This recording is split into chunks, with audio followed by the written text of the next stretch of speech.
back with another 100 proof episode with Kevin, myself, Derek, and our newest guest, Erick Calderon, aka Snowfro, aka creator of the Squiggle, aka creator of Art Blocks.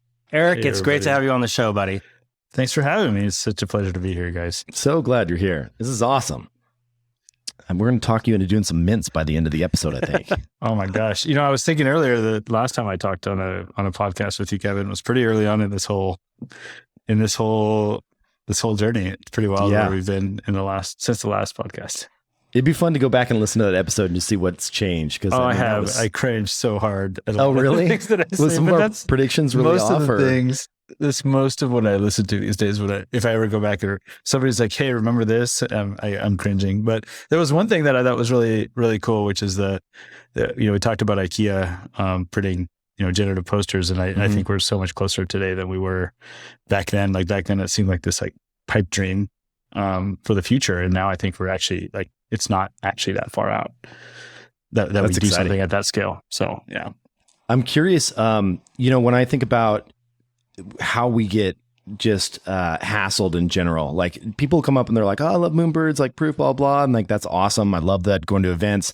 You have a problem in that you still haven't minted out all the Chromie Squiggles. How many people hit you up and are like, "Dude, can I just get one?" Like, is that a pain in the ass for you? It's a thing. It's not a pain in the ass. I'm one that likes to say yes, so it's really hard for me. But it's just everything's so public now and so transparent that it's just so much harder. Like people have been like, "Hey, where did that one go?" I recently lost 6 Chromie Squiggles. I minted 6 for kind of like when I was going to Minneapolis for VCon and I was in New York and I did all these things. And I was like, okay, I'm going to inevitably run into people that I want to have a Squiggle, like Snoop or Jen Stark or whatever. And I actually minted them to the wallet address that the seed phrase didn't resolve to. And so I thought I had lost 6 Chromie Squiggles. My amazing engineering team actually helped me figure it out. Thank you, Riley. Thank you, Ben. And so I was able to recover them. But it's just there's so much pressure and attention on every single one. And then you have shit that happens like what happened when we minted the last 50, where 3 of them were incredibly rare. And it's just every time that there's a new rare one, someone else that thought they had a very rare one has a slightly less rare one. And so I have a moment of panic, it's inevitable. There are going to be more of those rare ones, but I have this moment of oh man, that person bought something based on a rarity that we haven't fully figured out because we haven't fully figured out the mint. What if there's another Hyperpipes? There's already more Hyperpipes than there should be. What if there were to be another Hyperpipes? And what does that mean for the 4 owners of Hyperpipes today? So it's a little wild. Can we talk before we jump in? This is a current events show. This is a roundtable. Yeah, but man, we've got the creator of the Squiggle on with us, Kevin. That's what I'm saying. Yeah, we need to just pick this dude's brain, and surface some of the conversations that we've been having with Erick, and just kind of get this out there in the world. So Erick, as you think about something that's coming up for me in this conversation, and we've chatted offline about this a few times, but curious just to lay it out. With this new information set of new mints coming out, we're getting close to the end. As the original creator of the project, how did you think about Rarity? Right? Because we're seeing outputs that are visual, we're seeing outputs with Rarity that are invisible. I guess when you were putting the piece together in its original form, how were you thinking about something like Rarity for Chromie Squiggles? There's something actually interesting here where it wasn't until maybe a couple days before launch that the concept of a hypervariant even existed in my mind. I manually programmed a hyper rainbow, which is just the regular rainbow. And I programmed manually the variants, the pipe, the bold, the fuzzy. And it wasn't until I ran the algorithm thousands of times and saw 1,000 results. So I was like, oh man, you can have a hypervariant. So that was actually never programmed, but inherently, it wasn't deliberately programmed. It just kind of came about. The hyperpipes, I specifically remember a tweet, someone saying, technically there could be a hyperpipes. And I was like, there could be a hyperpipes. And this was a few weeks before the first one minted. And then it landed. In my mind, had no idea that a hyperpipe could exist, or it didn't appear in all the thousands of outputs that I looked at. And I think that's something kind of cool about generative art. Then you add the harmonics, which, saw today a bunch of people, or there was a post that included all the people that have minted or own harmonics. Can you explain that too, just for people that are listening that are like, okay, I like Chromie Squiggles, but I don't know what this little jargon means. Like, what is a harmonic? Harmonic is something, so I come from a music background as well. And, a harmonic is when you hit a string just right and it makes a very different sound that reverberates in a different way.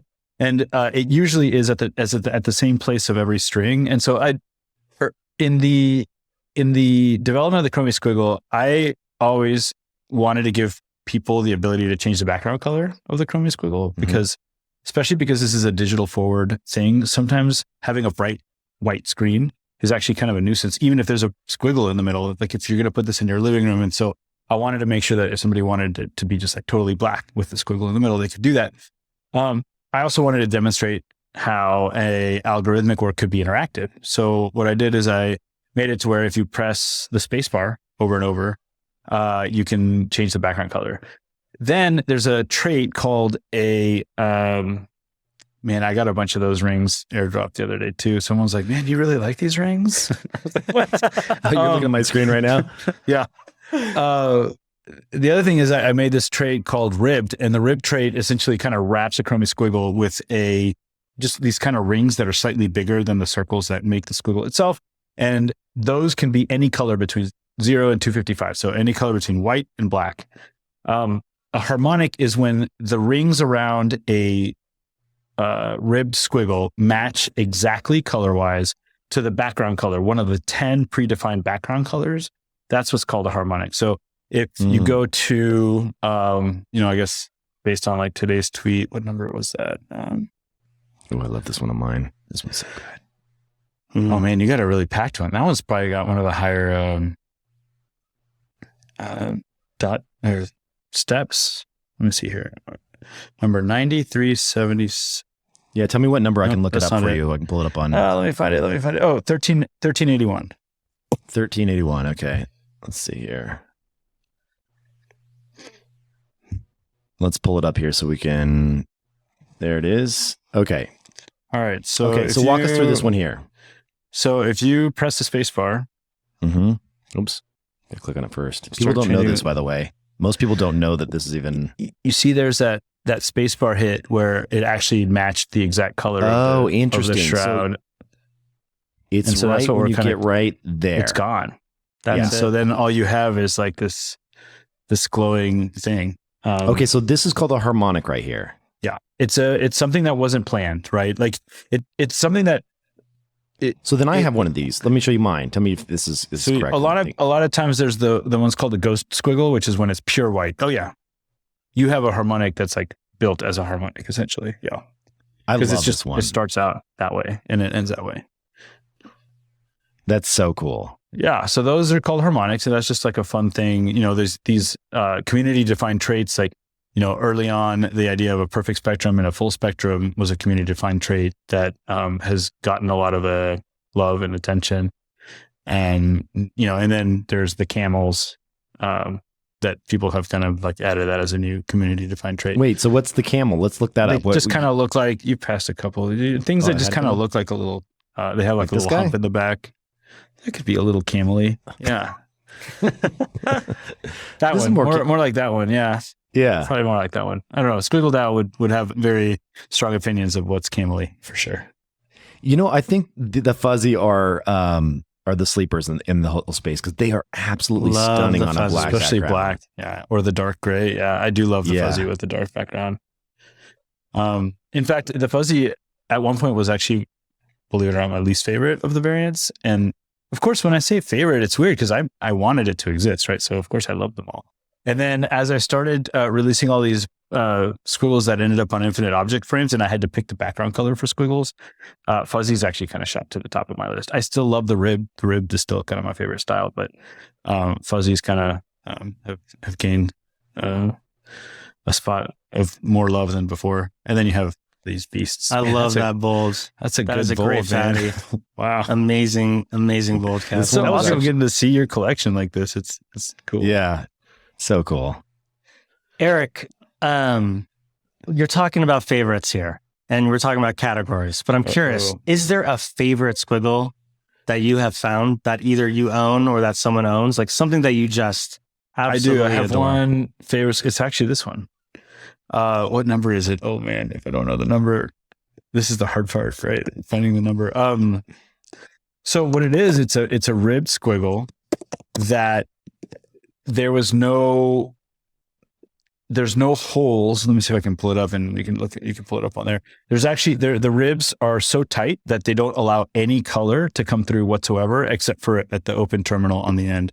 So it's a perfectly gray Squiggle, a perfectly gray squiggly line, with a dot at the end. And one of the things that I would be so excited if it happened in the last 325 minutes of a Squiggle would be if there was a Squiggle that happened the same way with no color showing through, and also the terminal was closed, because the ribbed, you can have an open terminal which shows color on the end, and then you can have a closed terminal which doesn't show color on the end. It would be really awesome if a fully monochromatic or like a fully grayscale Squiggle was minted, considering the line is very colorful. It's intended to be very colorful. I would find that to be a thing of beauty. But the chances are so low. I've never found another Squiggle that has, just like this one, that doesn't have any other slots in it. What's your account? I want to pull it up so we can talk about your stuff. Do you have? Oh man, mine's in a secret vault. Really? But you can look at it if you go to gallery.so / you can see some of the Squiggles that I put up there. Here we go. Okay. I'll drop it in the Riverside chat. Here, I just dropped it in the chat. Okay, sweet. Got it. And while you're pulling that up, Erick, why do you think Squiggles just like resonated? Like, what was it about the Squiggle that you think has seen it? The origin story, it was like the instructional piece that you used to kind of demonstrate the infinite variability that an algorithm could have, and married with a blockchain, you could show these outputs that could get created that were almost infinite in their ability to in their aesthetic look, but then also in their technical rarity. But for whatever reason, the project has just kind of catapulted into mainstream culture. We see it on PFP projects. We see people, there's Squiggle Sunday, Squiggle Saturday. There's just everywhere you look around, there's a soccer team wearing a Squiggle jersey. That's what's going on here, dude. Maybe from the creator themselves, it would be really helpful to hear why we're seeing what we're seeing. Man, I think it's a really tough question. This goes back to this book that you suggested, Derek, the $12 million stuffed shark, right? Like, there's a lot more to it than just the art. And I think that applies to any art. I think that there is a huge amount of emphasis put into the story that kind of leads up to the creation of the Squiggle. And then also a little bit of like my background in generative art, but then also I think my presence in this space. The other day I tweeted about, my 5-year anniversary, and someone responded. I don't know if they were being like facetious or what, but they were like, 5 years. Yeah, right. And I was like, no, actually it's like beyond 5 years. Like I claimed CryptoPunks in June of 2017. Do the math. Like it's just been such a long journey, but my involvement in that journey has been very deep in the space. I onboarded, I'd say, hundreds of people into the CryptoPunks project, not just to buy $20 and $30 CryptoPunks, but to like set up their first wallet, and then, advised a lot of projects in the space as they were originally building predecessors to what you see today, like all the big projects that you see today. So I think just my presence in this space is kind of represented, and I've been fairly generous with my time with people, and like just wanting to like get people involved and excited about the technology and excited about what's happening. And I think that that's kind of embodied in the Chromie Squiggle. It's this thing that's meant to make people smile, and like there's nothing that made me smile more than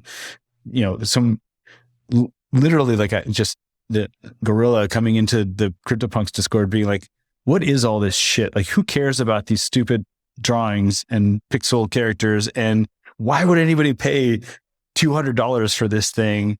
And then getting to chat with them very calmly and collectively at length about what it means to own a digital item for the first time, what it means that somebody can copy it, but you can prove that you own it, what it means, in this new world where like you can receive an offer on something that's not even for sale, or you can list something in a way that doesn't rely on someone being able to like censor you. And it just, it felt really, I feel like that all built up to where the Squiggle kind of ended up representing that. And when I created that definition, it's kind of I consider it like a personal signature as an artist and as a developer and as a tinker. Like it, when I do sign stuff, I always get shit from people that it doesn't even look like I'm signing. I do just sign like, and so this is kind of like my signature too. And but beyond that, there's a lot of chance in that, right? Like there's no way that anybody,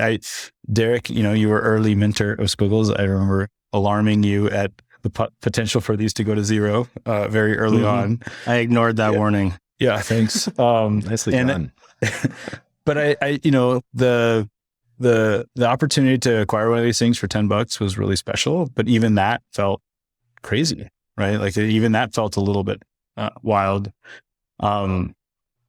Never would I have thought that this would have had the success that it's had, and it's been incredibly humbling to be on this journey. It's been fun. I mean, Derek, you were a very early supporter. Kevin, when you came around, it was just like just lots of love for this little squiggly line from you as well. I remember it quite well, and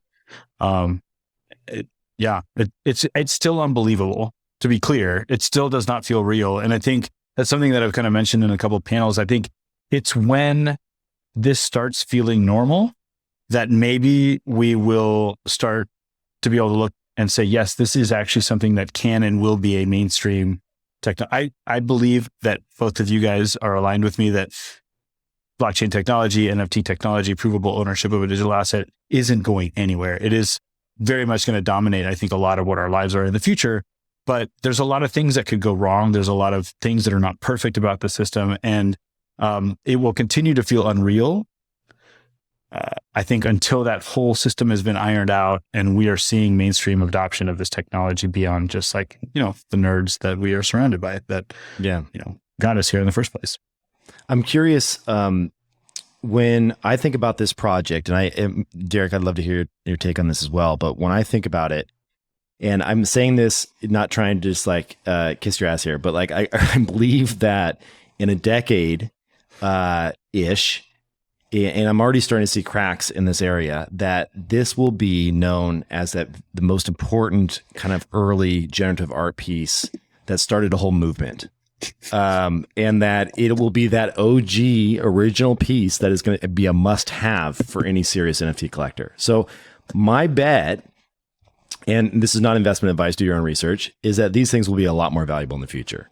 Even though they seem crazy now, I think 10 years from now, it's going to seem really crazy.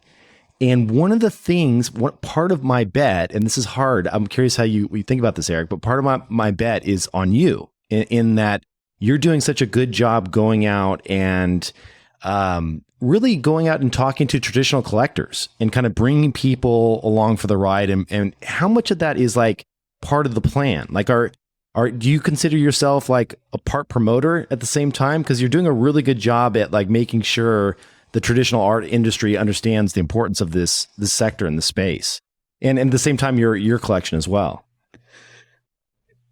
Man, it's so hard. I mean, like the other day someone said, thank you for building this space. Thank you for your involvement.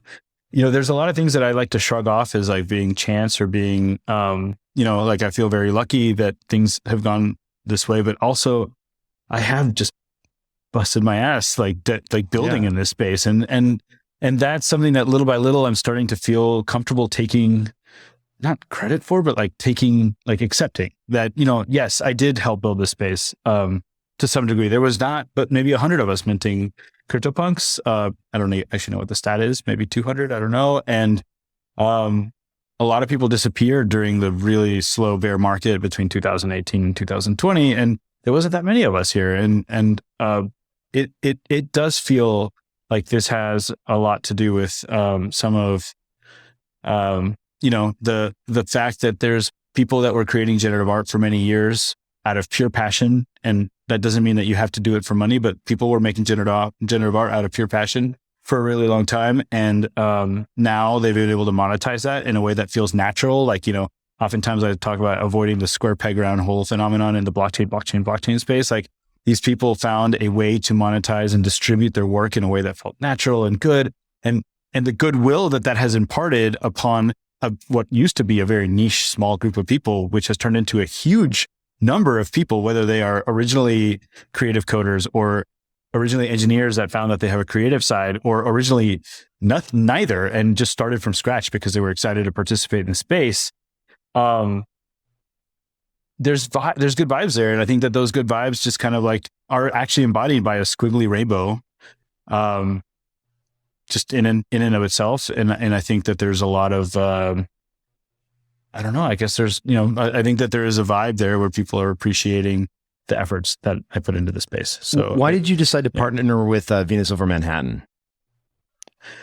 For a lot of reasons. So number one, I like to reward genuine curiosity.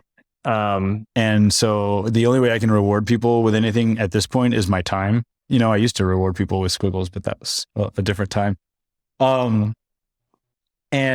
Adam Lindemann approached me. Actually, when he approached me, he was actually not, he's someone that's been around the space for a long time, the crypto space in general. And, his approach, was actually during NFT week last year, at this Art Blocks, investor party that was thrown, on behalf of like Galaxy Interactive. And he approached me, and he didn't approach me with like, "Ooh, I love NFTs." Blah, blah. He approached me with a little bit of skepticism, and I was like, "Yeah, let's talk about it." And we talked about it, and he, I feel like I kind of got him. I don't think he was not excited about him, but I think I got him even more excited about him. And we just started talking about what this means for art, what it means for the art world, what generative art means in the context of the art world. And I felt that he was genuinely curious and interested. And someone from the art world, like traditional art world, that represents like one of my favorite artists, Peter Saul, who's probably in his mid 80s. And then he also represents, artists that are no longer alive, and sells like oil on canvas painting, legitimizing this squiggly rainbow line that I created, because it was meaningful to me to create it, felt really special. And it's huge. It's really hard to be like, yeah, man, thanks for giving me all this like advice, and thanks for like supporting me and for making me feel special about all this stuff. But I don't want to work with you. Like, it just, I feel like it was such a great opportunity to get to reach a broader audience with the Squiggle. And I think for him, there's a great opportunity for him to participate more meaningfully in this space.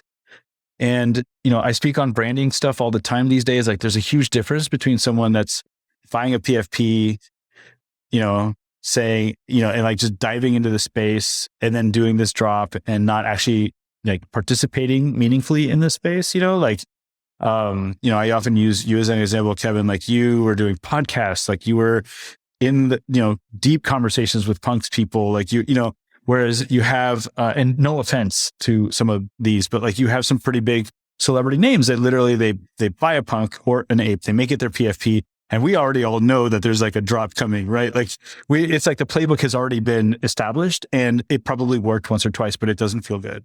That is what I call like pushing into the NFT space versus being pulled into the NFT space, being pulled into the community. Like, what is meaningful to me as someone that is actually deeply, deeply, deeply ingrained in this space? And examples of that are getting more exposure for the Chromie Squiggle. Why? Because we did not promise utility for Squiggle holders, right? We promised art for the sake of art itself. But damn it, would I not be excited to know that people that own Chromie Squiggles are prouder because we did something with the Squiggle, or prouder to be a part of the community, or to own one, or whatever. So Adam Lindemann offered an insane amount of background and support and encouragement with regards to the Chromie Squiggle, kind of legitimized it beyond just an NFT. really got me thinking about this concept that like, generative art, NFTs can, you can drop the word generative, you can drop the word NFTs, and it could actually just be art. And I get a lot of messages like, oh, my 3-year-old can draw a better squiggle or whatever, and they probably can, and I think that's great. Like I actually really enjoy it. It shows a short-sightedness of like there are maybe 10 different levels of depth of what this Chromie squiggle is, and to be perfectly fair, the levels of depth have been built because of people like you, both of you guys, like the team that I get to work with, all of the artists that have participated in Art Blocks have built this like additional depth into what otherwise may have simply just been like a squiggly line PFP. And I think that Venus Over Manhattan feels like a really wonderful organization to partner with, just because they give me the time of day early. And there's also a little bit of resentment. There was a gallery in Houston I approached a long time ago, and I said, hey, do you want to represent me as an artist? And they're like, you're not an artist, you make craft. Because I was making these like sculptures that took a lot of work and were very like refined, and it took a long time to paint them and stuff. And she's like, that's not art, that's craft. And that's a whole other topic of debate of like whether illustration is art, whether craft is art, whatever.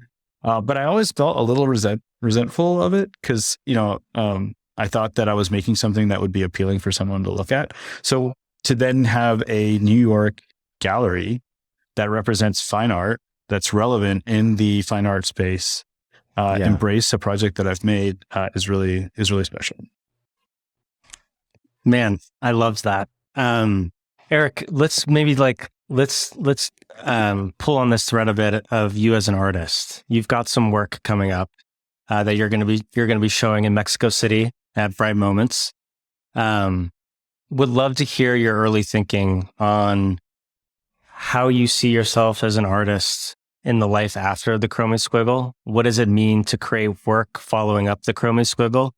And what ideas in surface area are you most excited about exploring as an artist? Now that you have this new opportunity to mint 100 pieces in Mexico City, the place where you were born, going back home, and bringing it all full circle. Man, the level of intimidation of following up from the Chromie squiggle is something I've never actually felt that before. I'm sure that's something that people feel all the time when they are in sports or in media or the arts. But there's a lot going on here. Like, number one, the desire to make sure that I'm not just like, I will always have a common thread of color in my work, but it may not always be this like lighthearted, cute thing. Right. And, especially if I'm working towards kind of paying homage to the fact that I'm going to do this in the city that I was born. I only spent 6 years in Mexico, but then I spent a lot of summers going back and seeing my family. And so, Mexico is very dear to me. Making sure that it feels relevant to Mexico is so important, like to me, because I honestly, as much as I love Bright Moments and I love Seth, and I would have died to see the lineup if I had said no to the offer, like what happened with, like when I saw the lineup for Grails 1, and I was like, oh my God, like I would have loved to participate with all these like masters. It was important to me to do it in Mexico City, and therefore it was important to me that it was Mexico City themed. And so it's not Mexico City themed necessarily, but there's an inspiration that comes very much from Mexico City.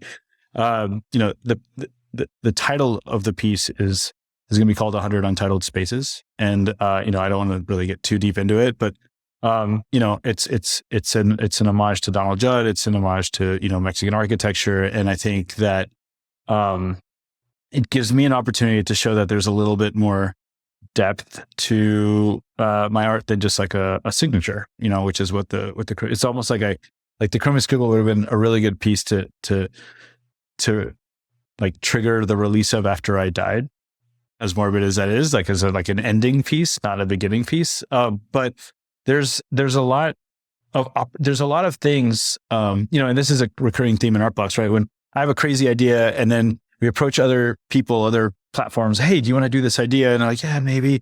And in the end, we're just like, look, I'm tired of waiting for somebody else to do this shit. Like, yes, it sounds crazy. Yes, it's going to be hard to do it. Yes, it could fail, because so can everything else. But I'm tired of waiting for someone to do it, so I'm just going to do it. And I think there's a lot of things that I have discovered in the concept of on-demand generative minting, of the discovery of a work of art with the art, like standing next to the artist or being near the artist, threads of like what makes a good generative artist a coder because he or she are coding their own work, or because they can actually like direct and have creative ideas within that. What does it look like when an artist isn't actually utilizing generative art to create pixels on a screen purely because they can, but they're using generative minting technology to create an experience that you could not have had before? So one experience of generative minting technology is pixels on a screen. It has been proven to be a wonderful product market fit for humans to enjoy the concept of building and for like, creating a work of art.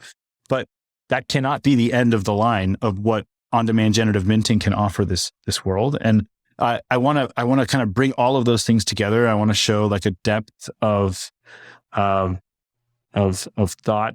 thoughtfulness in the process. And I think when you see all of these parts come together, which, I was very grateful to get a nod of approval from Adam Litterman, which is like a terrifying thing to show him, because, all he's seen so far is the Squiggle.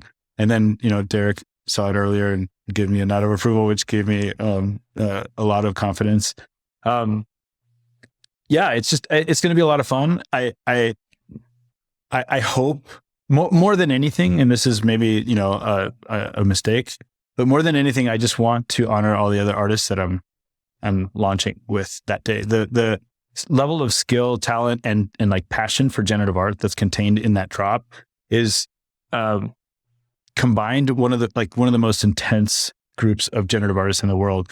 And even if I've had a big impact in the NFT space, even if I've had a big impact in the generative art space, I still feel like a tiny person compared to all of those people. And I want to do them good. I want them to be proud that my piece is in there and not just be like, oh yeah, this is Snowfro's piece because, that's the most important thing to me. And also obviously to like pay homage to my heritage and to make sure that people that mint this thing and pay all this money, because it's not cheap to mint these things, also feel satisfied with their work.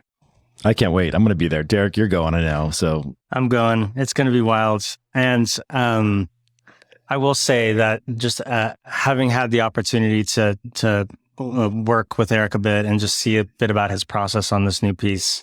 You've seen it? I've seen I shared it with him this morning. Yeah. Oh, dude. Conceptually. I've heard rumors that it's going to be a PFP generative piece, which I'm really excited. Erick, this is your first PFP. It's going to be 25,000 PFPs of this worm heads. Space. Yeah, it's worm heads apparently. Very excited for that. I think Erick is I'm very excited because I think the piece is going to show his evolution as an artist while also being very deeply resonant of his previous work. And it shows just a maturity and an evolution that I'm just very excited for Erick to showcase to the world. I can't talk to either of you. I can't believe you've seen it and I haven't seen it yet. This is killing me. This is an alpha show. We got to Erick, can you give us any taste of what it's going to look like? Like any little hint? Is it full bleed? Like color? Like is it like what's going on? Anything? Any little? I think one thing that I'm really excited about is that there was some algorithms that I released for the Artblocks testnet a long time ago. That and I've said this so many times on podcasts. Like I came to launch Artblocks with 3 or 4 extra algorithms in my back pocket just in case nobody gave a shit and wanted to participate. Obviously, I could not be more grateful that Jeff Davis decided to launch on day one. My brother was with me for 4 years working on Artblocks as a concept and, launched on day one. But even he had me, release his script for him, and, let me just I was like, I think he had probably just heard me talk about it for so long and got pretty over it, where I was like, hey dude, I'm just going to release, I'm going to give me your ETH address. I'm going to go ahead and upload your script to Artblocks and we're going to do this release. And so even at launch day, before things sold out, I was like, there's a chance nobody else ever wants to drop on Artblocks. And so I'm going to have more algorithms ready to go. So one of the algorithms that I had ready to go is an algorithm that just purely from the intensity of what's happened with the Chromie Squiggle and just like the incredible body of work that's come from Artblocks, I almost feel like they are not in and of themselves worthy of being a full-on generative release, especially with the anticipation that comes with, following up with the Chromie Squiggle. And so one thing that I'm really excited about is that I have found a home inside of one of these spaces, or inside of these spaces of my algorithm that I wrote, that I'm in love. It's actually one of my favorite algorithms I've ever written. It's incredibly simple, like almost too simple. And so within this project, which is an algorithmically generated project, there will be a painting on the wall, and that painting on the wall will actually be this old algorithm that I wrote in preparation for launching Artblocks. And so they will communicate with each other. And I'm really excited for an opportunity to kind of bring some history into this piece. It's only an edition of 100, and this algorithm is like literally one of the simplest algorithms you could imagine. And so it fits as a perfect edition of 100 as well. Very cool. Awesome.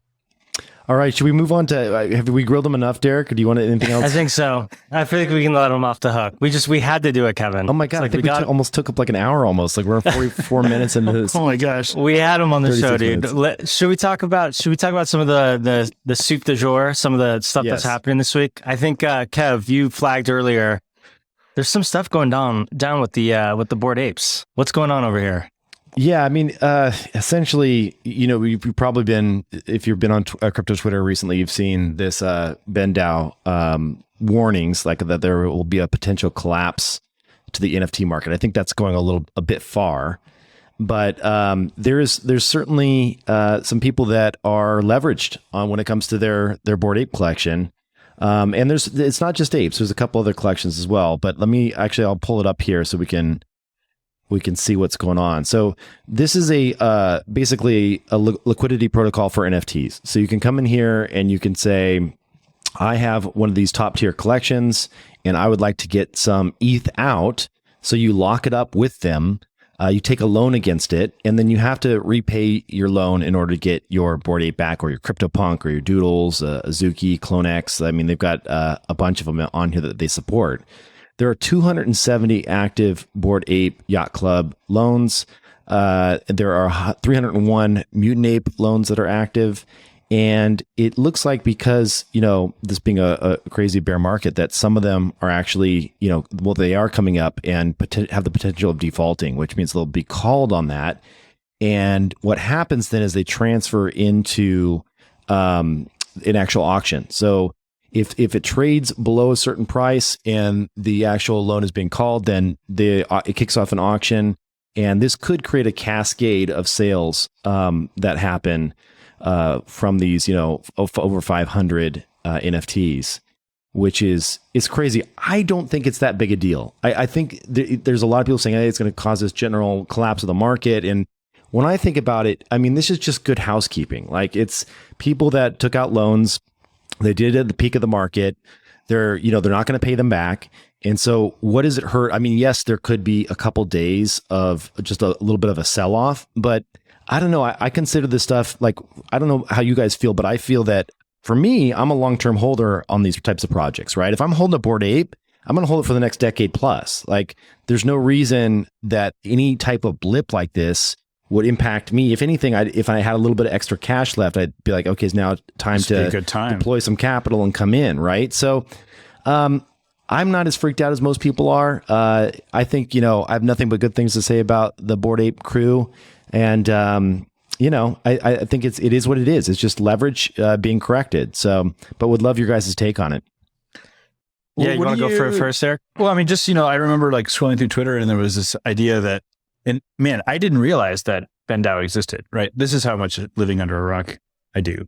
But there was this concept that, it would trigger this auction, but then if the floor price goes below the auction, then they just take this kind of it's not a real loss. It's an unrealized loss because they're not actually losing money. But I don't actually understand how these mechanics work.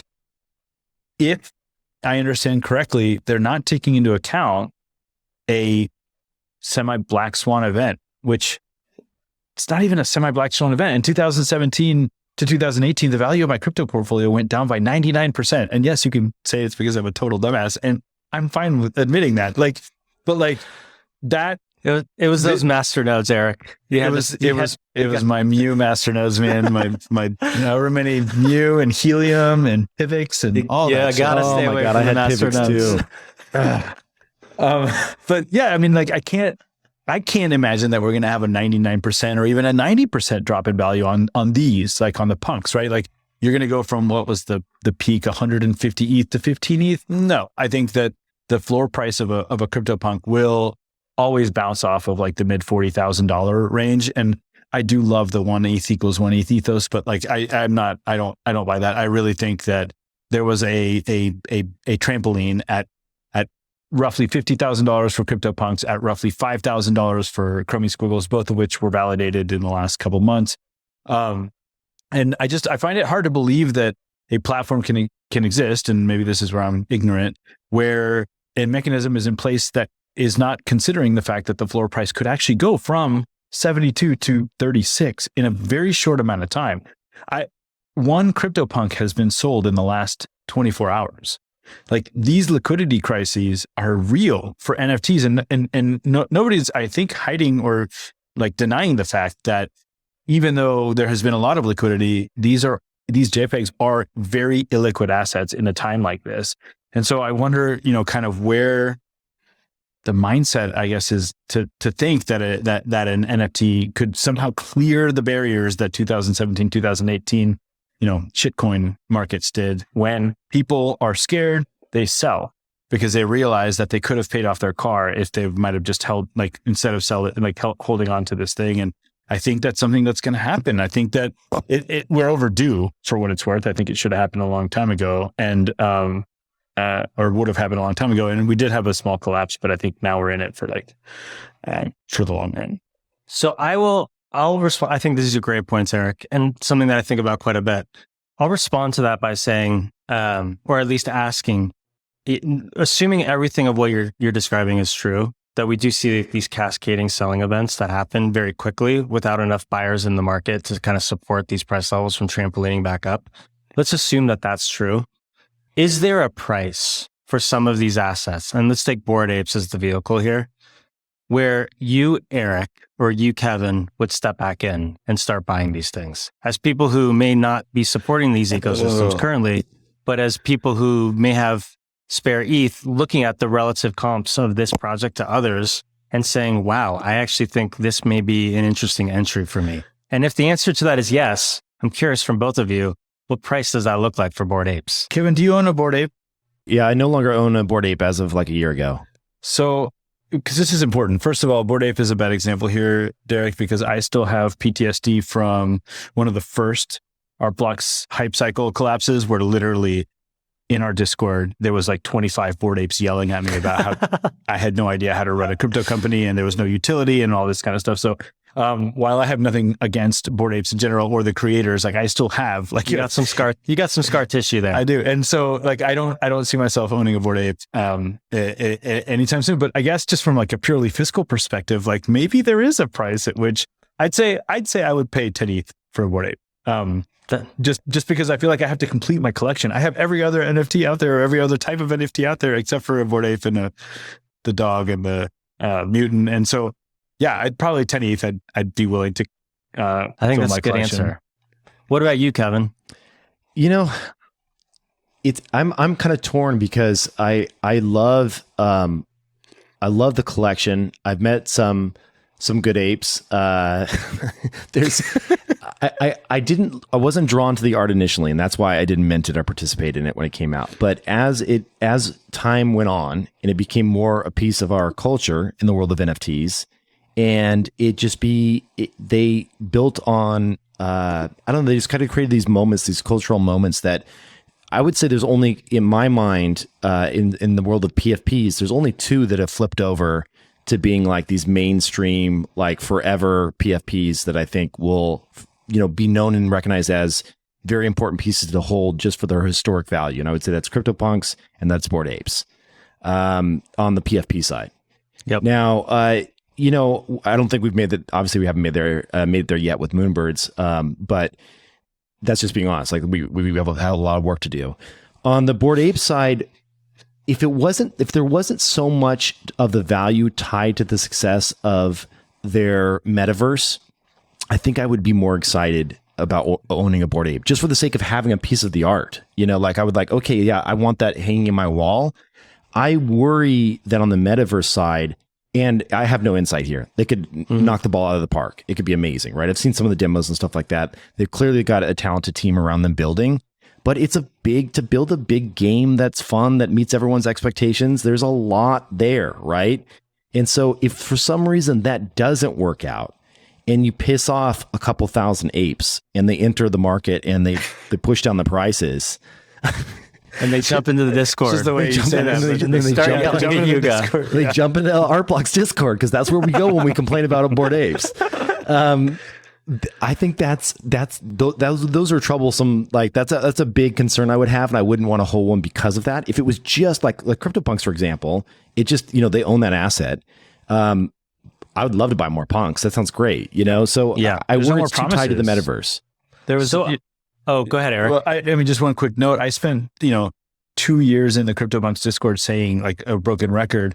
People would say, "What's your favorite part about CryptoPunks?" And my response would be, it's a complete project. It's a Turing complete project. Like there's no more promises. There's no more anything. Like the project has been completed. Yeah, we want them to continue maintaining the website, and they did, and they always kind of updated stuff. But like there was nothing more, and that felt very special to me. And that's exactly kind of what you're referring to here, Kevin, where like, yeah, the Bored Apes in and of themselves, I actually have grown to appreciate the art a lot more, especially as I met All Seeing Seneca and realized how just awesome of a person she is as well. But like, it is very hard to, and as you could probably relate here, maintain satisfaction through the concept of utility. And it's easy for something you believe is very meaningful to get misconstrued as something that's not of value to someone.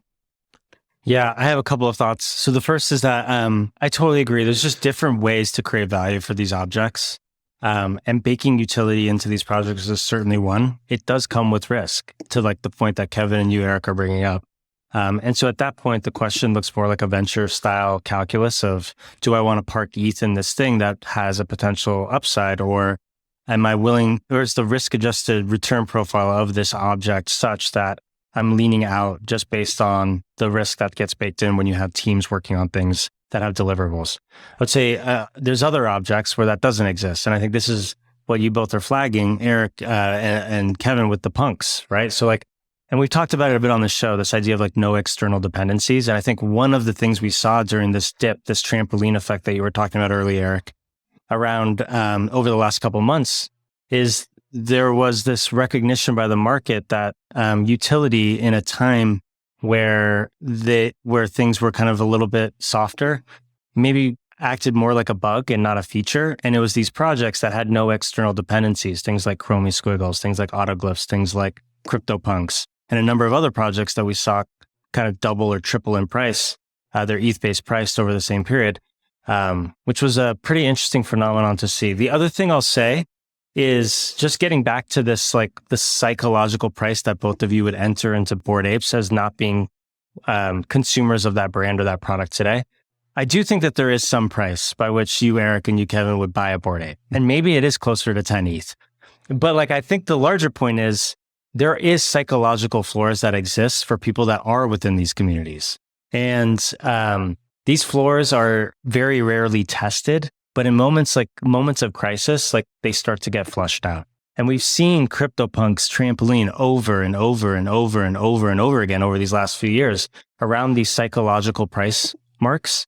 And it's usually, it's like they step up over time. But I do think that something that is important to pair with like the conversation here about like the cascading effect is like, what is the role of group psychology and the, like how we value these things within these collections that everyone around us values and that we value, and where do those show up as price supports during moments of crisis?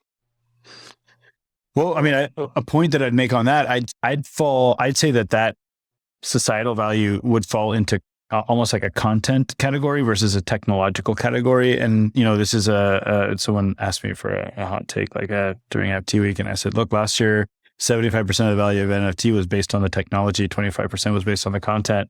This year, we're inversing that. And now the content actually matters. And the content is whether it's like artistic content, whether it's utility, whether it's whatever, but community and support like that is actually part of that content. It is built into that content. And, that's something, for example, I don't own a Doodles, but Doodles is actually the one NFT that I always kind of wish I owned and I don't own. And I just never got to that. And I will eventually, especially watching, I was at South by and I saw that Doodles thing and I was like, fuck, I want a Doodle so bad. Like I just, but they were 13th and I was like, no, so they're getting closer. I think maybe my floor on a Doodles would be like around 5 ETH maybe if I jump into one. $6.99 right now. We're getting there. $6.99. Erick, it's calling. The siren song of Doodles is calling.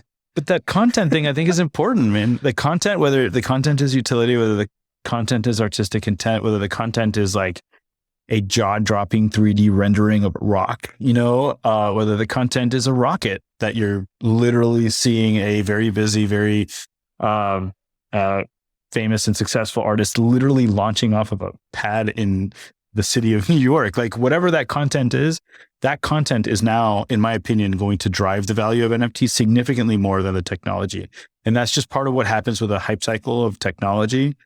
There will be 4 trillion NFTs one day. Maybe by next year, there'll be 4 billion NFTs. And at that point, the technology doesn't matter. In fact, we will stop using the words NFTs. We will stop using the word blockchain. And we're just going to assume that all digital assets have this technology. So, that's another one that I've always kind of thought was cool. Cool Cats. I was curious what's going on with Cool Cats because, I can't point to anything that I've heard of why they took such a plunge. I mean, obviously we're in a horrible bear cycle right now, but does anyone have any... Derek, do you know what's going on here?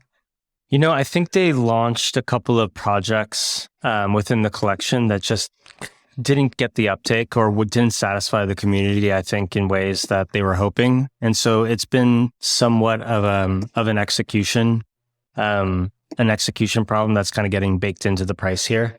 I don't own any Cool Cats. I've kind of been watching from afar for a long time.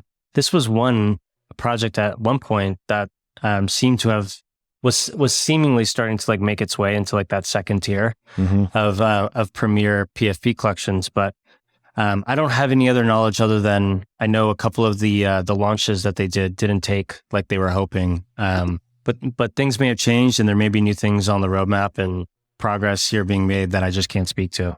Erick, curious, just like in line of with this conversation, I know you've thought a lot about CryptoPunks. You at one point were not just an important part of that Discord, but you were also a large collector, a zombie holder, and a steward for the project, and over time became close with the Larva Labs folks. That project is now, it changed, right? So now it's owned by Yuga. I got 2 questions for you. The first is, and they both pull at the thread of that exchange. The first is, I think a lot of folks are wondering, is Larva Labs going to keep making work?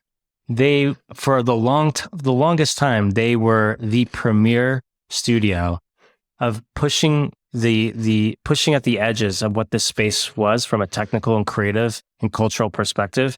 They just could not miss. And I think a lot of folks are left wondering, are the Larva guys going to keep making work? And are they interested in continuing to make work? And will we see new work from Larva again? And then the second question is, has your view of CryptoPunks changed at all? Seeing this shift over to Yuga and what they're building over there. That's deep, dude. I do think that Larva Labs will do more work. I think that Larva Labs is a victim of this insane amount of entitlement that has overcome our space. The similar concept of me like kind of having a bad vibe for so long for Bored Apes, which is no longer there, but like for so long, I mean, literally for like 6 months, I'd see a Bored Ape and be like, man, that person's probably an asshole. Like, I mean, and it's not because I'm like, it literally is a reaction to the way that, things happened. And now I've met, like you guys have met, like I've met so many amazing Bored Apes that I realized just how stupid that was. But the one time I had the opportunity to walk for like a full hour with Matt Hall down the streets of New York, and it was discussed that like I think there are very few people in this world, barring politicians and celebrities, and even that kind of feels like it's coming when it's coming, that have had the level of intense, acute community reactions that Larva Labs has had, that Artblocks has had, that Proof and Moonbirds has had.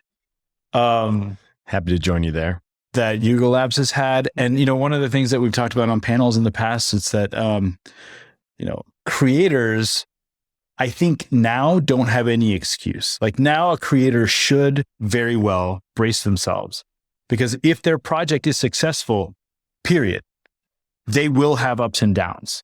There is no such thing as the up only. I mean, I know that we're in the up only space sometimes, but there is no up only, and every project is going to have its ups and downs, and you are going to get your ass handed to you no matter how hard you try, no matter how much passion you have for your project. And I think what happened is that, Larva Labs got their ass handed to them so many times for something that I don't even feel like they had control over, other than, not wanting to give up their IP, which to this day, I feel like that was a mistake. Because to me, and I mentioned this the other day, what's there seeing Larva Labs and Yuga owning punks? You could offer me like the world for my collection of Meebits, punks, and autoglyphs when it's owned by Larva Labs, and the answer is literally no. I would not sell my collection. Like that is going to my kids and my grandkids, or the Smithsonian. Yuga Labs they're not my parents. Like Matt and John were my parents in this space, in my upbringing in this space. Like, you are not my father. And it's no longer that connection. I'll give you an example. When people get their Squiggle scammed, they message me to apologize that they got scammed, which is always like this really troubling thing to read, because A, I'm really sad about it. Not sad for me, sad for them, but B, they message me because they're like, I just want you to know that I wasn't selling it. I just want to make sure that you know that I was not like flipping this gift that you gave me. And I find that meaningful. Like there is a connection between the creator there. This is partly why Squiggles have had success. I think that I've demonstrated an empathy and an understanding of the space and on what it means to have these things. And to me, Larva Labs not giving up their IP of CryptoPunks was that demonstration of understanding that they had created something so special and so valuable and so artistic and revolutionary that they didn't have to give up their IP. They created this thing, and then the world came to take that away from them. And I think they got tired of getting beat up over it. And I think that they're going to take a much longer break than, anybody else would. But I absolutely think that they'll come back and create something in this space. I don't see them necessarily launching another platform. But who knows? My dream would be that they would launch an art blocks project, right? Like they are generative artists, and I would love to see them release a project on art blocks, or if PFP blocks ever came around, maybe they could be project zero of whatever PFP blocks is. Even though maybe they want to get away from PFPs and be more in the fine art world. But yeah, that connection, that emotional connection with the work, the IP for CryptoPunks has turned into a more commercial commodity, period, by being sold. And so owning CryptoPunks no longer feels like participating in a revolution as much. It still does a little bit, as much as owning a very valuable commodity. I now feel like I own a very valuable commodity, whereas before I didn't, because I would never have sold them, or at least my collection I would never have sold. And, that collection is something that even after all the IP stuff, I continued to grind for, because it was very meaningful for me to own one of every kind of Meebit, one of every kind of Autoglyph, and one of every kind of punk, with the exception of the Alien, which I only own 10% of. But yeah, I mean, that's that's still bothering you at all. It like drives me absolutely that shit crazy, pain, dude. I need punks to dump so that aliens are $1 million or something, and then like I'll get a mortgage on my house to get an alien. What is an alien running for right now? Do you know? It's hard to put a value to it. I'd say probably $20 million, maybe 10 these days. I think the last one went for 15. Does that sound right? Okay. Yeah, I might be wrong on that. Let's see here. Aliens. Yeah, there's 2 available for sale. We can buy one right now. 16.09. How do you like this one? Is this one I good? love that one. That You? actually, to me, is the number one CryptoPunk of all time. Because if you talk about what made, there's like the narrative of, is a 7 trader worth more than an alien because there's only one 7 trait punk, and probably because it's more rare. But to me, there was a difference between imposed rarities, like in inferred rarities, like Larva Labs isolated this CryptoPunk in their original description and said there's even an alien punk smoking a pipe. And to me, by highlighting that to me, from when I started my journey, was the most famous CryptoPunk of all time. So to me, this is actually the most valuable CryptoPunk, or the most valuable alien for sure. Do you think that's Oh, so go ahead, Kevin. One quick question there. This is a real serious offer. We have a chance to make history at this moment right now. If I can get this punk for you, I'm not kidding at all. Would you trade me for your remaining mints? Oh my God. Kevin, that's a crazy proposition. First of all, 100 of my remaining mints are going to my children. So that's already, so what we got, 250 left? 225. 225. Yeah. And the last 10 squiggles are promised to be revealed later. But yeah, so that leaves you with 215. And Derek, we could raise a little mini fund to do this, man. Let's do it. I'm starting you and I to can sweat. split this. Something's happening here, folks. You could probably get one for 10 million these days. An alien. I bet you if we dropped a $10 million offer on this one right here, they'd accept it. Who owns it? This one was owned by Perugia, right? Or is? I think this is Perugia's ape. Yeah, it's Perugia's. Wow. Or Perugia's alien. Alien. That's a wild proposition, sir. I mean, that would just be. I could complete I could just retire from collecting NFTs at that point. Then you don't have to worry about the mints anymore. You just mint them out. Derek and I will be really responsible. We won't dump them on the market. We'll be very good stewards. We'll be very good stewards. Sure, you'll be great stewards. One of the things I want to do with the remaining mints, though, which I think y'all might enjoy or appreciate, is I'd like to, and I'm working with the Arblox team to hopefully make this happen. I'd like to mint at least 50 of them using the Noun style minter. So we're working at Arblox to create a Noun style minter for minting generative art. And the alpha coming out on their show. But there's no guarantee that would happen. Yeah, so they would pre-reveal. I want Arblox to buy it and then it reveals in real time. No, well, I want Arblox. If I had my way, I would have Arblox create a minter where you had the choice to pre-reveal or post-reveal, but the choice would be based on whoever won the last auction. So settling an auction would either trigger a pre-reveal or post-reveal auction for the next one. But there is quite a bit of, first of all, we're drowning at Arblox with a bunch of initiatives. But Jake, your CTO, is brilliant, and he's going to make this happen. All right, you should have him on the show next, and then But yeah, I think dude, Squiggle, the alpha that's getting dropped right now is crazy. So there's going to be from what I'm hearing, Eric, there's going to be a Noun style minting experience for 50 of the remaining unrevealed Chromie Squiggles. It would be my dream. Now, whether that actually happens and whether that happens in time with a commitment that I've made to mint, where Squiggle 9,999 has been promised to an entity, and what the timeline is for that to happen, and then also what the timeline is for just Arblox being able to execute on something like that. But yeah, it would be really fun to do that, and I think that it would generate a ton of money, and a lot of that, if not all of that, but at least a significant amount of that would go to charity. And I think that would be a really fun way for a charity to also participate in cheering this on, because it'd be one a day the way Nouns is, right? So one a day, it would be a conversation for 50 days, and then we get out of everybody's hair. I don't want to do this forever, but I would take a little bit of bandwidth from the community for 50 days while we watch those 50 squiggles get minted. I think it'd be a lot of fun. And if you see a hypervariate and kind of see what that means for that auction to exist, I just think it'd be so much fun. It'd be a wonderful way to see them go. At this point, I'm getting sentimental to see them go. I want them gone. I need them gone. I need to move on. But I also am getting sentimental because it's been crazy. Eric, just to tie it back to your collecting style and the Squiggles, you've been on record as saying you own a complete set of CryptoPunks, you own a complete set of Meebits, you own a complete set of autoglyphs. I don't think there's anyone in the world that has done the hat trick. I think you may stand alone in that feat. Do you or would you ever own a complete set of Chromie Squiggles? Of course, I would love to own a complete set of Chromie Squiggles.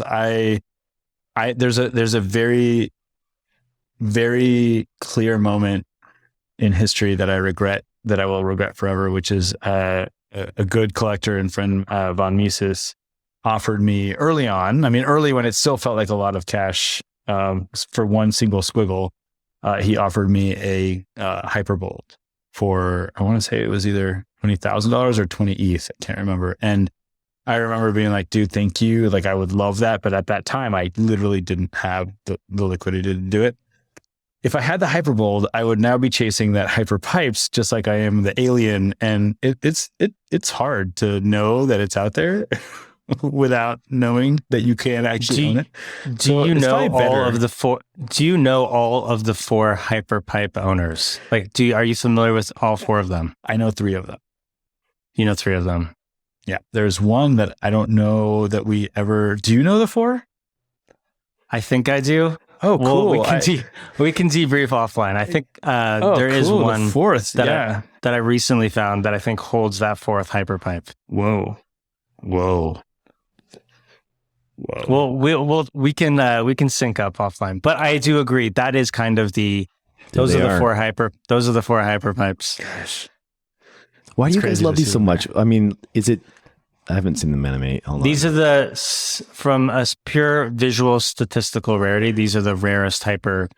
Yeah, like Squiggle. They were only supposed to be 2 or 3, and there's already 4, which is interesting, like from a purely statistical standpoint. But also, I think why I love it so much is because I knew of the existence of all the other hyper variants before I launched Chromie Squiggles. I did not know that a hyperpipe was possible. That's cool. Or I mean, technically, it could have been possible. It never crossed my mind that it would exist. I mean, this is my shit right here. Look how beautiful that is. The Hyper Slinky is beautiful. It's so good. It's good, man. I love it. Do you have any hypers, Eric? I have a lot of hypers. I do. I have two hyper fuzzies, 2 hyper ribs, a hyper slinky. Am I missing a hyper type? I don't have a Hyperbolt and I don't have a Hyperpipes. Hyperbolts are legit. Yeah. Oh man. Yeah, I remember when that thing got minted to the Squiggle DAO. That was quite so there's how many Hyperbolts left, or how many Hyperbolts have been minted, Eric? This is the second rarest 5 hyper. or 6, I think. I think there's 6. Look at that beast. That is beautiful. And one of them is owned by Squiggle DAO. Squiggle DAO owns 1. Yeah. I think I know the owners of a couple more. Very cool. My co-founder at Proof just bought his first Chromie Squiggle yesterday, thanks to Derek's coaching. So whoa! Which one did he do? Was it just a regular Squiggle? Which one did Justin get? He was a regular Squiggle, very aesthetic. Very, like, I was trying to explain to him, like, dude, there's some really beautiful fuzzies close to the floor. There's some really beautiful day zeros. There was the 49th ever minted Chromie Squiggle that was like close to the floor yesterday. Wow. That we were looking at. And he opted to pay a slight premium for a very beautiful aesthetic floor Squiggle, which like I've seen this over and over again. These aesthetic floors are just, I mean, they really win the hearts of people. I'd love to, sometime with a little bit more time, drill into that, because I definitely see some often that I'm just like, whoa, that's a good Squiggle. But that doesn't mean that I don't like the other Squiggles, but some of them really do stand out as like just solid Squiggles. In fact, if you scroll up to the top there, one of my favorite Squiggles of all time is the I'll go back to, is the kind of the PFP of the collection at the very top. Oh, the very top, this one here? Yeah, it's from 1981, and that's like one of my favorites just because it's got some symmetry to it. But I remember back in December of 2020, there was a point in time where you had mentioned in the Discord, there's maybe only a handful of us in there paying attention, that you were going to do a Squiggle competition, that you and Mara, your wife, were going to judge. That's I don't think that ever happened. It didn't. And that's something that comes up pretty often. It's actually on this to-do list. It's on like my forever to-do list. And the competition was going to be a floor Squiggle competition, and it's still going to happen. I think the top 10 winners were going to win a Infinite Objects signed. So, I promised that I would do 50 max signed infinite objects. And like the Venus over Manhattan infinite objects have a little kind of like signature, but it's all the same. It's not like an actual like ink on paper. So I gave top 10 squiggle holders, each got one. Top 10, what was the other one? It was number 100, number 500, 600, 700, 1,000, 2,000, 3,000, 4,000. So they got one. And then the last one was going to be picking the top 10 floor squiggles. And I think with some support, we could pull that off. And I think that'd be a lot of fun to do. So, maybe that's awesome. Something that I can get Squiggle DAO's support on. Do we still have a couple more minutes to roll through some other stuff? Yeah, let's do it. Erick, would love to hear your latest thinking on a couple of the big topics that have been happening over the last couple of weeks. Number one is the CCO stuff, and number two is royalties. These seem to have been like the two big topics that took over NFT Twitter over the last few weeks. Curious if you got hot takes here.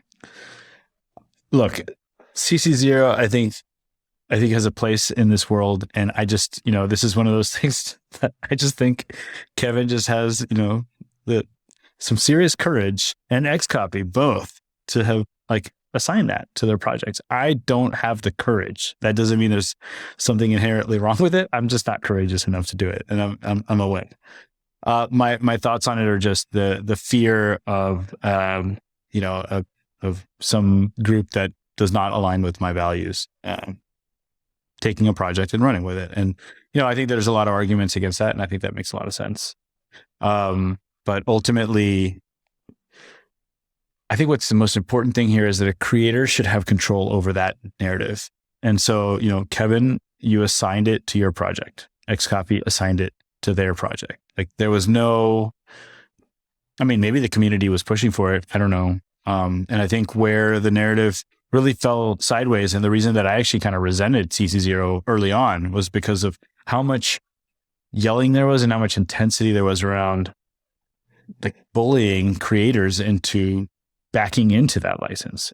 Where it really kind of stressed me out, saying that it's not really decentralized if it's not CC0. Well, what do you define by decentralized? Like it is available for listing on a marketplace. It is something that's in your wallet that nobody can take away from you in terms of like what you purchase as an NFT. But that's a very long debate. The other side of it is, like what if it gets appropriated by someone that you're not comfortable with? Purely stating as a creator, hey, I don't like a white supremacist group for appropriating my project. Is in contradiction of associating that license. Like you can say that, you can definitely say that. You can say, hey, I don't dig that my project is being appropriated by a white supremacist group, but you can't denounce it because you've given up the license. And I just fear you can that denounce it, right? You can't stop it. But to me, denouncing it is antithetical to granting the license. I mean, sure, you can say and denounce whatever you want, but like if you really are assigning that license, to me, the denouncing of it is kind of like saying, well, then why'd you give it that license? Knowing full and well that some group can do it. I love how, did you see Xcopy's tweet about this? He said so many hate groups out there looking for CC0 PFPs to use. Like it's like, but But you know what? Sherlock Holmes is also CC0, or so is Cinderella. Like you could why isn't Cinderella like a white supremacy like? But a lot of people haven't. So here's a couple of things. Cinderella is not at the forefront of pop culture right now, and neither is Sherlock Holmes. A lot of PFPs That's are. a good point. Like there's a chance that like this is oftentimes people are like, what do you mean someone paid $6 million for the goose ringer? I'm like, arguably one of the most famous PFPs of all time. I mean, PFPs, arguably one of the most famous NFTs of all time.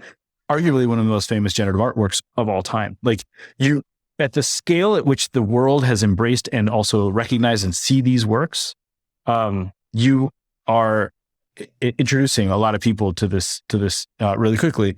I just think that if I was running a hate group and I was thinking, how am I going to rile as many feathers? How am I going to ruffle up as many feathers as I possibly can right now? because that's what they do, right? Like to a degree, that's kind of like this, they thrive on that. Like, you know what I would do?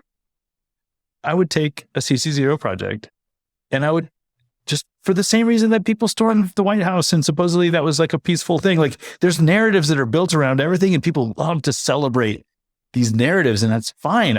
To me, everybody should just kind of mind their own business. But isn't that kind of what happened with the Pepe though at the same time? Yeah. And what about like the Grateful Dead bear, like turned into like pedo bear? And you know, I mean, the truth is like you can't these stop hate that groups stuff though. You can't stop it. They're the hate groups that absolutely can't stop it. But you can. I believe that you are sacrificing your privilege to denounce it by granting that license. Yeah, because I mean, the hate groups are definitely not using the trademark office to like look and be like, or the copyright office and be like, what's CCO? Yeah, this one's CCO. Let's go with this one. All right, boys, we got CCO binder here. We got to pick one by the end of the day. I found the one. We found the one. But but the bigger this conversation gets, maybe the more it's going to end up in somebody's lap, and they're going to be like, "Oh shit, look at this!" Like, there's a lot of culture here. Eric, I think you bring up, so where I do net out on this is I think as long as there's some marginal value to CCO, not CCO, restricted rights, revocable licenses, irrevocable license, all of this stuff should deserve to exist. I think creators should have the ability to use whatever tool in the toolkit that they want to use to 100% isolate their work as it stands out against others or proliferate as much as they can based on the values or the merits of what they're trying to accomplish. With that said, I also have the same view that, what you want to do in protecting the Chromie Squiggle, because it is a standalone art piece. You created this piece, from an artistic perspective, and it will stand alone in that artistic perspective. And you as the author of that work want to protect that artistic merit of the work over the next, over decades. And that I think is commendable. I think that is definitely an approach that can be taken. I would say for other projects that understand the power of the internet and understand the power of the internet in concert with the fact that we can now prove that owners own these objects. If you're not thinking about networking your asset as much as possible in this new paradigm, you may be structurally putting yourself at a disadvantage. And CCO platforms this IP and allows it to proliferate outside of like the constraints of 6,000 holders or 7,000 holders or 8,000 holders into an audience that can build on top of it in the tens of millions or hundreds of millions. And at the end of the day, all of this stuff should exist. Like creators should be using all of these different tools in the toolkit to achieve very specific outcomes.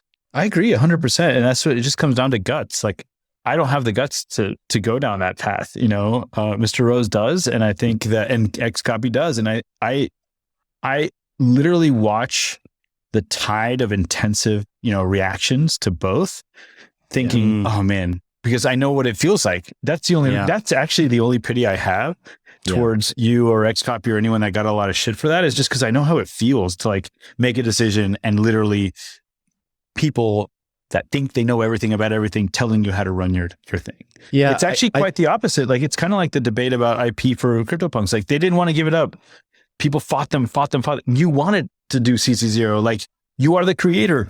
Do what you want with it. Like everybody needs to stop getting in other people's businesses, like it just feels like people should respect what the creator wants. And you have the guts to do that. And I very much support you doing that. And I very much support anyone that out of their own volition makes their project do exactly what they want their project to do. I do so much support for that. There's two things I know for certain. One is we definitely could have handled it better and communicated it in a better way. That would, I think, gone a long way. There was actually a lot of support day of in terms of like going there. It was just the way that we messaged it that I would go back in time. That would be the thing I fixed. I think the other thing I know to be true is that we're not going to, when I talked earlier today about that kind of chasm that you have to cross to be this durable, long-term cultural moment PFP, which is what PFPs have to do if they're going to make it over the long term. CryptoPunks, Bored Apes have made it. We're not going to get there by just copying their playbook or anyone else's playbook, right? It can't be just doing the same Yuga playbook. That's not going to work for us. So we have to like go out and figure out what is our playbook here. And I think that The beauty of CC0 is it says nothing is off the table, and it opens up to the entire world to help us figure that out at the same time, right? We're still going to go and push really hard and figure it out on our own, but now we're just armed with another several thousand people that are also doing the same thing with us. So I don't know. We'll see where it goes. But I'm with you, Eric, in that I don't think the next PFP or the next art project has to be CC0. I'm not a diehard maximalist in any way. I think it's just what we're going to try, and we want to take on. We like risk, We think that will be. I mean, why not, dude? This is like the first inning of Web 3. Are we really going to be like, oh, we're too scared to touch our pixelated owls? Like, let's go crazy. I am, but you are not, and that again, that's freaking awesome. And ultimately, you and Xcopy and a couple others will be the precedent setters, and we will all learn from this. And that's, I think, where the guts come from, right? Like being willing to be the ones that we all learn from. And we are either going to learn that it is the most strategic thing that you could possibly do in the world of NFTs. Clearly, everybody after that will just do it. Or there will be some more struggles along the way. And, it's kind of like the freaking just general IP rights precedents. Now I think you have some Bored Apes taking stuff to court, but like before that, it was a bunch of people just arguing about something that had no legal precedent because nobody had taken this to court yet. And nobody had even tested these boundaries. We're just now testing these boundaries. We're just now seeing it with very intense people, generally the people that own the Bored Apes. Are very anyone proud that has their financial wealth tied up in a PFP, that they're, that's absolutely. That's, and you're messing with people's money. You get that's tough. There's two financial wealths tied up to a PFP: those that grinded their way up to that PFP, and those that actually took money out of hard-earned savings accounts, cash, to get that PFP. And there's both of those people operating on the ecosystem with the same long-term goals, I assume, but very different exposure levels. The difference is that exposure level is the one that did the grind all the way up to that PFP. It's that effect of you're at a casino, or what there was that game show where you could call it, but when you take the money, when you take it off the table, because if you're grinding, it's eventually the idea is that you cash out. Well, if you never cash out, that that's the hard part. Whereas the people that bought into this from hard-earned cash or savings, it's just a very different scenario. It's really, it's hard to appreciate, but I know people on both sides of that fence, and I'm a grinder for sure. I'm someone that got to collect stuff based on my success in the NFT space. Purely, there's no way that I could have bought a dissected Weebit. It just no way. So love it. I have to wrap things up because I have to jump onto yet another podcast with the Proof Parliament that I'm about to do right next as a Twitter Spaces. But Eric, this has been awesome. We learned a lot. There was a lot of alpha on this one, Derek. Oh man, I want to do this more often. This is fun, guys. This feels like nostalgic somehow. Dude, so Kevin and I are going to be doing a recording when we're out in Marfa for the Art Blocks event. So maybe you can join us on stage for a little bit of that, Eric. Oh man, that would be so much fun. Can we please have the mountains in the background? Oh, you might do it indoors. We can make that work. Right. Well, we can do it outdoors. Yeah, we should do actually a live recording. That'd be fun to have some people show up and that would be awesome. And set up a little stage and stuff. Maybe in the backyard of the house, Eric, or something. I know a good 5-acre piece of land that would also be good. Oh, there you go. Yeah. You got your new place, Derek. We got to do that, right? That's true. We got Glitch Gallery down the street from our box. Can't believe Glitch Gallery. So we can do the recording there. Eric, you're going to swing by for that, and we'll get a part 2 going out in Marfa. Sweet. Glitch Gallery is such a good name, man. I'm so pissed you came up with that. Yeah. And you saw his artwork. It's I know. I'm pretty excited. Eric knows I'm a diehard Snowfro lover. I can't help it. Thanks, man. I appreciate it. The feelings are mutual and you guys are awesome. And the amount that you guys have impacted and contributed to not just our blocks and the Chromie Squiggle, but this space as a whole, it's something that you almost can't put into words. So I'm infinitely grateful for you guys and for all of the support and for helping completely ignorant people like me be able to build something out of nothing. So I'm super grateful, and thanks. Yeah. Can't wait to join you in Mexico City, man. That's gonna be fun. People need to come out. Tacos and It's mezcal. not too late. It's going to be great. All right. Thanks, Awesome. guys. Thank you. All right, that is it for this episode. Thanks so much for tuning in. If you would like to help us out, head on over to proof.xyz and click on the reviews button at the very top and leave us a 5-star review. Thanks so much. Take care.